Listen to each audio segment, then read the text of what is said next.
கௌரவர்களின் கடைசி தளபதியும் வீழ்ந்தான். பின் இந்த குருஷேத்திர போருக்கு காரணமான மகாபாவி சகுனி போருக்கு வந்தான். அவனை சகாதேவன் எதிர்த்து போரிட்டான். சகுனியின் மகன் உலூகனுக்கும் நகுலனுக்கும் போர் நேர்ந்தது. உலூகன் நகுலனால் கொல்லப்பட்டான்.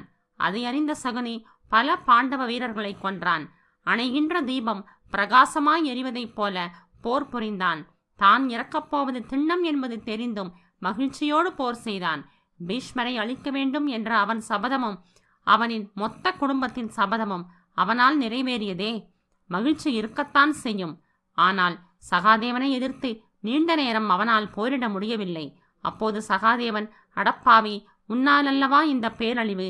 குலநாசம் புரிந்த கொடியவனே, இது சூதாடும் களம் அல்ல, போர்க்களம்.